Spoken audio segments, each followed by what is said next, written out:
Hello everyone, I'm back as Total. This is gonna be a review of RE8/RE Village. I'm currently playing the game, so this is gonna be quite off the cuff, and I'm just gonna say what I think as we go along. And yes, as the title suggests, major spoilers ahead. So overall, I think this game is quite high, like right about an 8 out of 10 or something. There are very few things that I have a problem with, but the things I do have a problem with, I have some, I don't know, maybe I wouldn't even say major problems with, but I would say that I do indeed have some problems with those things. For example, we'll go with the boss battle first. I do love, slash at least very much enjoy, Lady D, Dimitrescu. I am a big fan of that boss battle, even though it's not super new, it's kind of like the ones you knew already. The same goes for Moreau. And as far as Angie goes, the little doll, that's not really a boss battle at all, I don't think. But that part of the game really does something different by becoming basically Resident Evil presents Silent Hill, and it truly works like that, because the first time I played through the game, that scared the absolute shit out of me. So it really does what it tries to do right there. The only boss battle I really have a problem with is Heisenberg. Now, valid enough, you do battle against Stern. That is the propeller man thing hybrid. Basically, the way I'm gonna explain it, it's that it's the dude from Indiana Jones, the big buff guy that gets killed by a plane, just mixed with the plane that kills him. Sure, you do battle against that, but I think they could have done so much more with Heisenberg himself. His powers are very interesting. The way you get trapped in the beginning as you try to enter the castle are very interesting. You could truly have made a game or a boss battle with that mechanic. Maybe after a while he produced his magneto powers to steal the gun you use the most, or at least one of your guns, anything like that. But overall, it's still good. I really enjoy the character. He's one of the more fun ones because he's one of the more explained and explored ones. And yeah, I just think they could have done more with the character, but at the same time, what they did with the character is still fun. I enjoy his part of the game. I do actually enjoy the factory. I know not everyone did. But to me, that's a different part that's completely different from everything else in the game. For the true Resident Evil fans, finally they get the zombies back at that part of the game. Because that's essentially what the dudes are, just they are heavily armored zombies. Yes, so they could have done more. I really do believe they could have. But as Bakba Soup here on YouTube, link in the description, put it, Capcom games sort of kind of go down in quality towards the end. Maybe that's part of it. I mean, I wouldn't say it's bad, it's not a poor quality at the end in a way just because that was bad, but it's so very different. It's not like any of the others, and you just could have done so much more with that character, I feel. He's the one that speaks to the player the most. I really think you could have built that more. Is the most built up. But yeah, you could have done so much more, even though they did probably as much as they felt they could. It's just, I think they underestimated themselves, underestimated the character, how much people will enjoy him.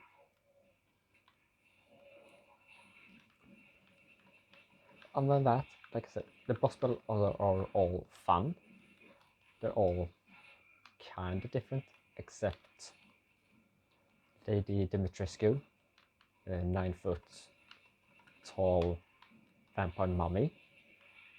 is quite sort of the same like Moreau. It's just shoot the part that's the same, shoot the torso of the actual character. So they could have definitely done a bit more difference with those, I suppose. But at the same time, they're both good. They're both semi-quick, and they're built up.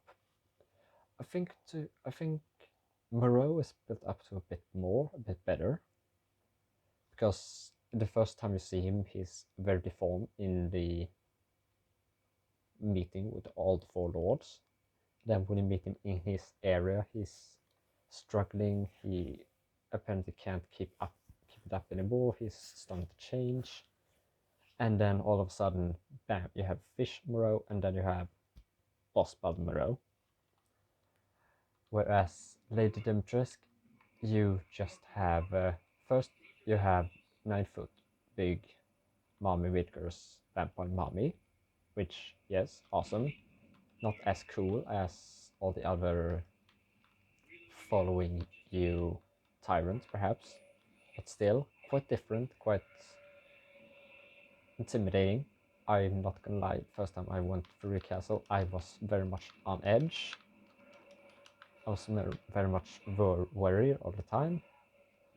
But once I got a hang of it, and once you get to learn her routes a bit, you can avoid her quite easily till the end when you have to fight her. And the fight, well, the challenge Lady Killer even has you taking her down in, I think it's 1 minute 20 seconds, so it's quite fast.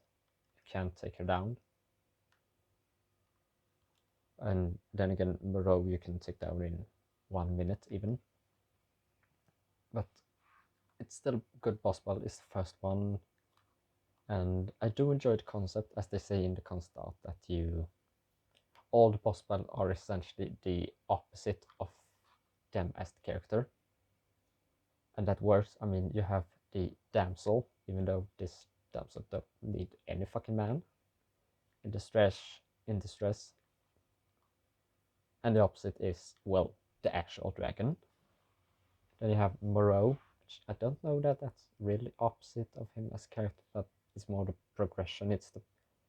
I guess it's the version of him that can fight the change, and the one that has completely failed in fighting it and just changed. Again, Angie, the little psycho doll.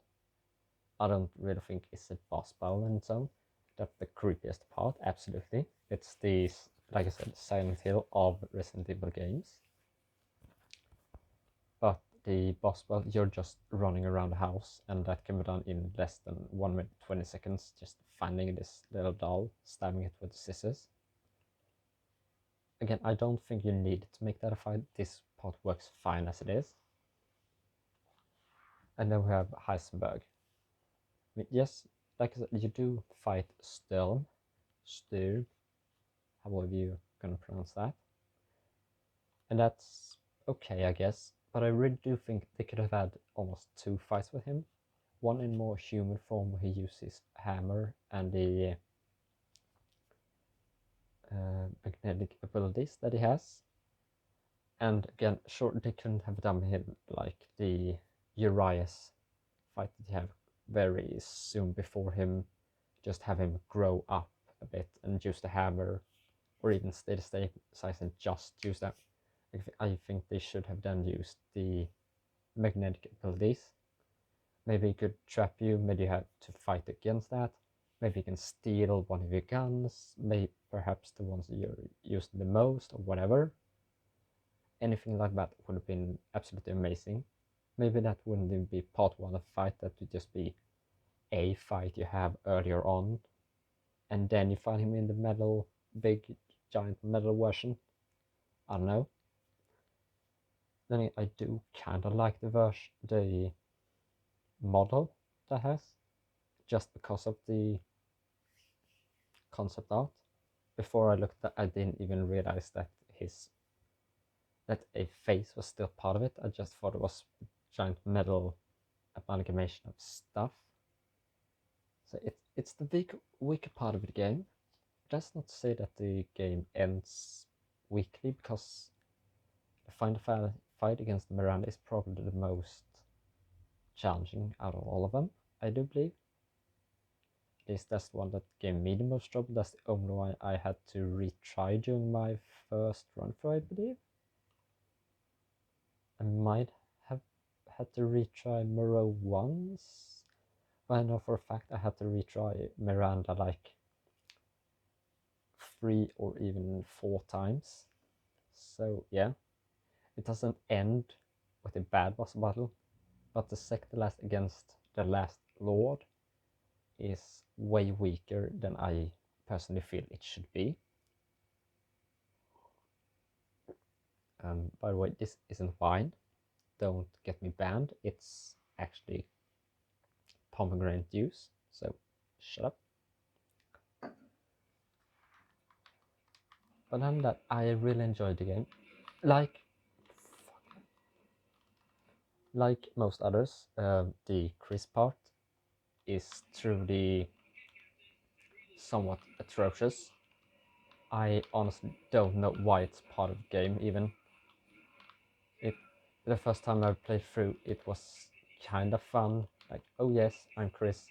But even then, I felt like, this is the shooty bang bang section. I can just basically do absolutely whatever.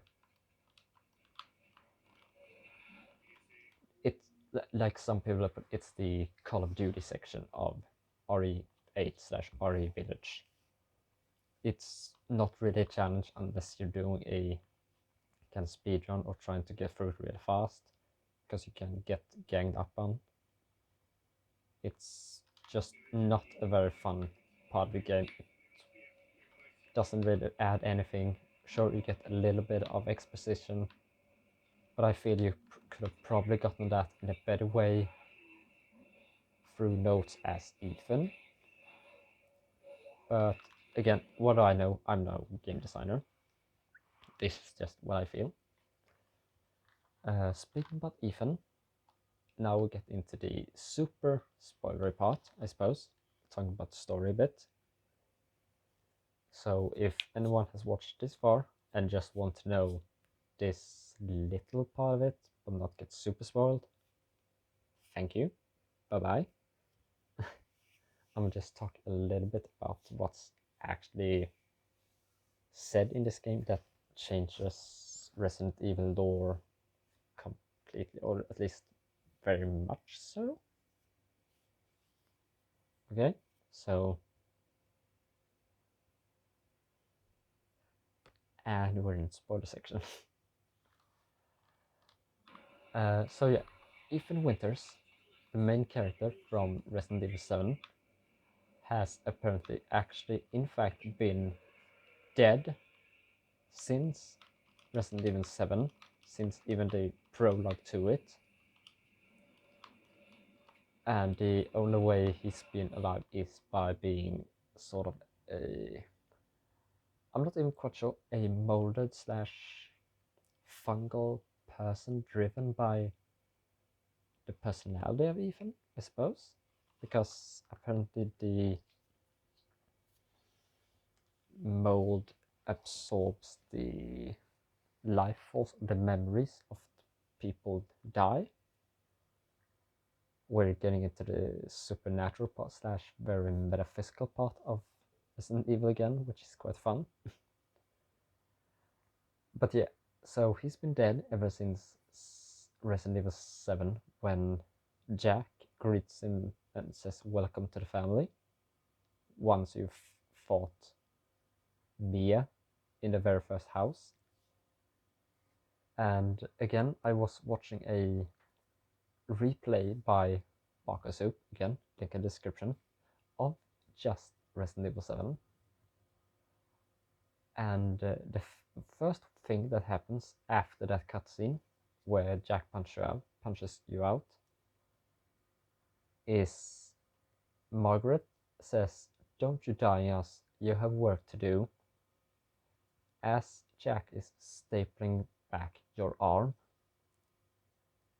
And by this game's own admissions, RE8's Resident Evil Village, Ethan is already dead at that very part. So apparently they're just stapling back together a corpse. Thing that this corpse has things to do.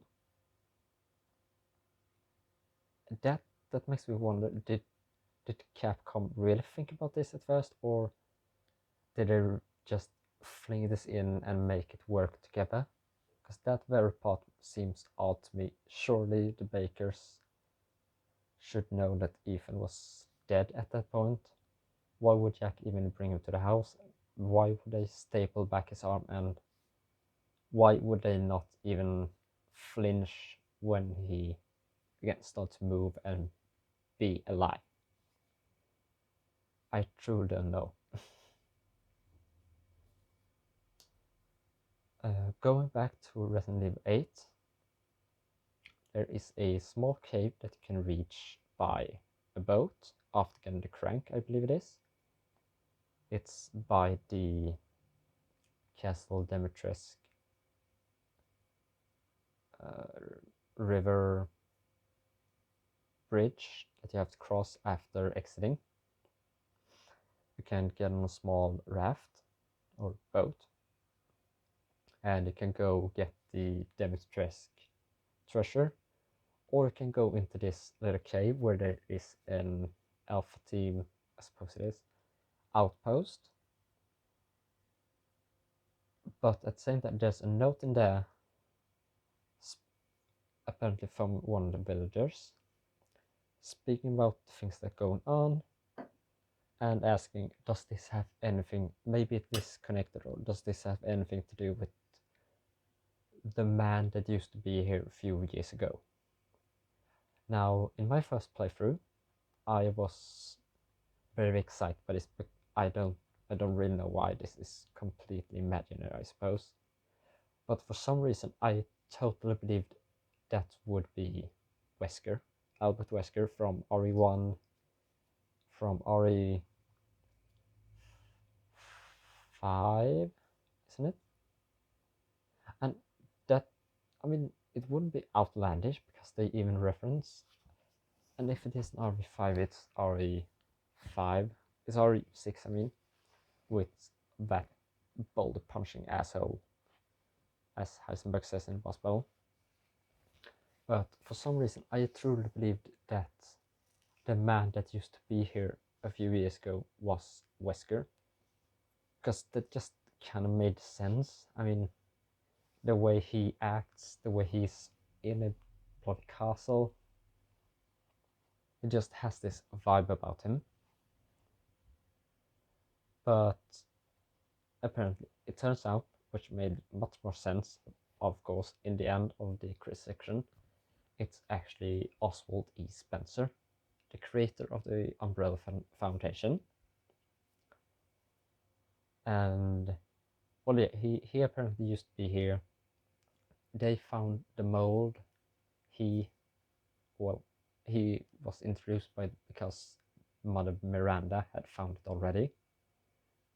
Put a pin in that, we'll get back to that. And apparently the umbrella symbol for them that has been a part of all the games thus far isn't truly an umbrella. I mean, it is, but it's based upon this icon, this imagery that they saw in the caves, which are the wings of a raven, which just, that causes so much wonder in me, because what is that really about? Where did that truly come from? Because, like, I suppose Miranda didn't know either, even though, I mean, she just took on the personality of the Black God, or the messenger of the Black God at least. So these symbols, this imagery already exists. Where does that come from? I'm very curious. Let's go back to how Mother Miranda had found us before. Again, connecting to Resident Evil 7. As you can find on a note, because the new organization, the Connection, correct, had made contact with Mother Miranda in order to use the fungal growth, the spores, the megamycete, later become the mutamycete in Resident Evil 7, to create Evelyn, which was apparently a failed version or I don't remember the exact verbiage, of her daughter, Miranda's daughter, Ava,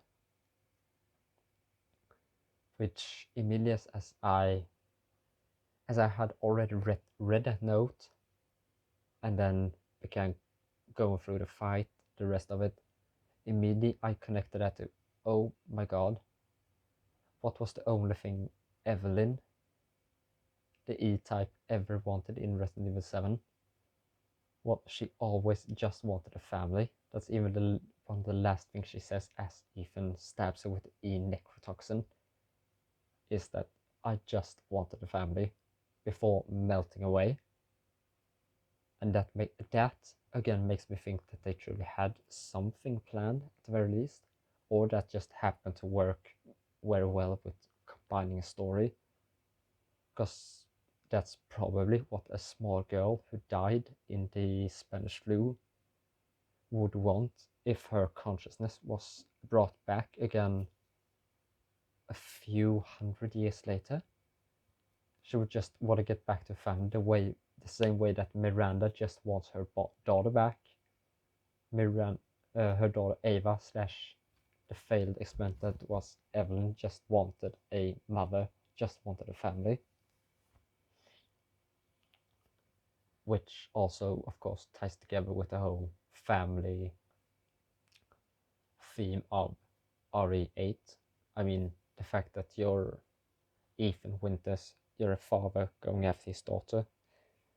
I, for some reason, saw some very close connection between this game and the latest Amnesia game, Mother Reborn, or just Amnesia Reborn, I think it is. For some reason, I saw connections there immediately, and a bit of Outlast 2. I don't know why, but apparently Mothers and Rebirth are quite popular in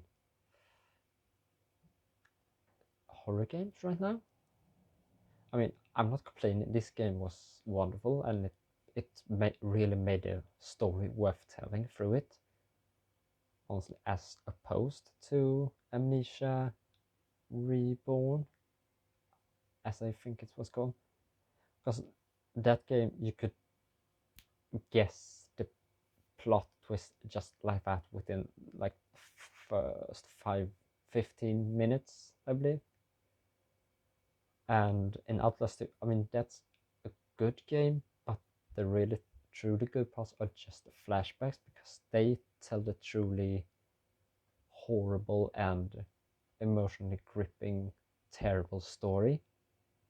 And the main game, where not that much happens, sure, you can find a little note that tells you a bit why everything is happening somewhat, but not truly. So this game truly does that storyline way better than any of the others. Yeah, I think that's about it. I mean, I've gone over the bosses. Like, Lady Dimitrescu is a good boss.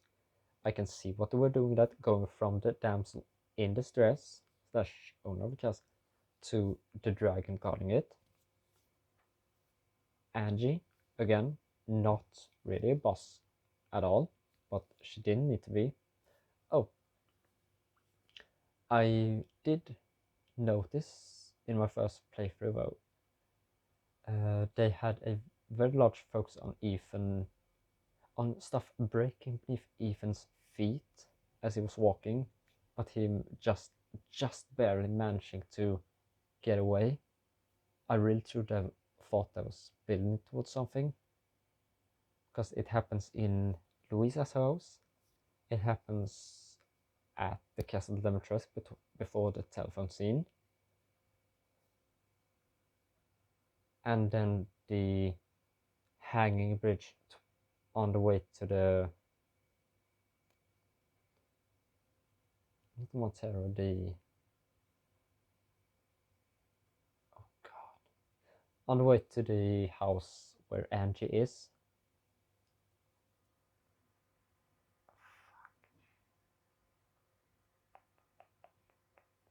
I can't remember for some reason, god damn it.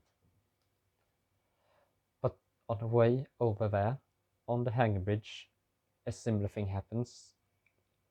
The bridge starts to creak and stuff and almost break, but doesn't really break under Eve's feet. So I truly thought that it was going to break and you were going to fall down, having to go through some kind of gauntlet before getting to the house. And Beneviento, that's the house, sorry, Beneviento. But I thought that you would have to go through some fun kind of gauntlet. Maybe they could have made something there where you have to fight something on your way there, not on your way back, but on the way there, just so they had to have some kind of battle even there with the Beneviento place with Angie as a boss. But at the same time, I can see why they wouldn't do that, because again, that's the most terrifying thing. It's very much just about scaring you. It's making you nervous, making you on edge. And like my first playthrough, they truly succeeded in that amazingly. So maybe it would have detracted from that, having a fight in a way. I don't know, maybe. Then we have Moreau again. A completely fine boss battle. It's truly not super different from Lady Dimitrescu, because again, you just have to shoot the normal torso of the character before they mutated. That's still part of it.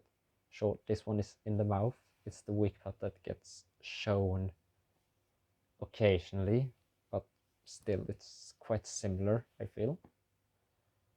And again, Heisberg, I mean, the boss battle that we did get with the actual Heisberg, it's sort of fun. It's different from all the others, I suppose. You did get to find Sturm, which is fine, I guess. That's more like mini boss, I feel. And I do truly feel they could have done so much more with Heisenberg. They could have done actual true boss battle with him, I feel, in the human form before having him transform. Maybe they could have just foregone Urias. That could have been instead of Urias's brother, whatever he's called, in the cannibals cabin. Maybe that's where you could have gone to fight Urias instead and joined the whole gauntlet in the whatever it's called before the factory. That's where you could have fought Heisenberg the first time. And then he starts getting mad, but he still wants to team up. In the factory, he talks to you, he throws you down that gauntlet, and everything goes the same way. You still fight Sturm, and then you fight Heisenberg in his mutated metal massive thing form. I don't know. And then again, Miranda, good boss battle. 3 different forms. They're all somewhat unique, even though they're similar. I can see sort of some similarities between those and all the previous boss battles. And overall, it's actually the most challenging I feel thus far. I know speedrunners think Moreau is worse because he's more unpredictable, but just as a casual player, Miranda is definitely the worst, more challenging one. The Chris section, sure, it's fun playing as Chris. Again, I feel they could have made this better. It's just run and gun / Call of Duty meets Resident Evil.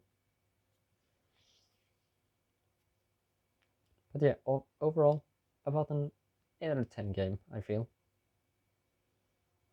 At least 8.5, maybe 8.3, somewhere around there. And one last thing regarding DLC. I truly believe and truly hope that there will be some DLC for this game. I feel like they've already teased that in the end by the whole BSAA reveal that they've sent in bioweapons instead of soldiers, and Chris is saying send a team to whatever is European HQ. I feel like that will probably be a DLC that won't be actual RE9. If anything, the end of that DLC at the European headquarters will give you some sort of reveal that will then be expanded upon and more so explored in RE9. And yes, obviously we are getting a RE9 that, and obviously this extended somewhat universe will continue, because like the ending said, the father's story is complete. I mean, obviously we can all imagine that just means, oh god, shit, Rosemary / Rose is going to be the main character, or just a main character in the upcoming RE9. Let's hope that's it. Let's hope it's not goddamn Mia. Then again, I could probably see them doing a Mia DLC here as well.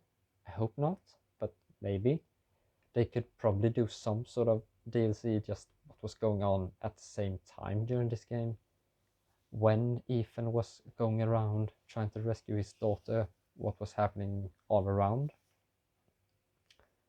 You could probably go through and see, okay, what was Chris doing then? What was the Umbrella Blue group doing then? I can imagine that will be a thing. But yeah, as far as the ending goes, with the BSAA sending in bioweapons, I think that's a DLC. And if anything, it will tie into RE9. And as far as Rose goes, she's probably going to be in RE9, but I have no idea in what way I know right now. And the character at the very end that the car stops for, I just don't know. It could be as simple as that's the person the agent is talked to that says that he has a clear shot, but the agent says stand down, and they're just picking him up. Or it could also be Ethan, I suppose. I mean, he's a fungus person. He's a piece of mold. I suppose blowing up wouldn't do that much. But at the same time, I feel like if they say that in the next game, that, oh yeah, Ethan managed, he's a bit of mold, he could regrow, he's back, then surely the Mega Mycete would be able to do the same, because it blew up alongside with him. And yeah, I don't know, I feel like if they bring Ethan back, then they open up for the argument that they really accomplished nothing here in RE8. But again, we'll see. I can just only hope, and I really do believe we'll get the DLC. I'm 100% getting if we do. And once RE9 is teased or revealed, I'll know for a fact that it's time to get a new console with the newest generation, because surely that one will be getting released on the second to latest one. That's my thoughts. Again, the game is a 8.5 probably. That's what I'm going to give it at least. 8.3 to 8.5. Could be better at some parts, but absolutely fantastic game in general overall. And hopefully we'll see more from this universe in the future. Yeah, that's all I had to say. So thank you all for watching so very much, and I'll see you in the next one. Bye.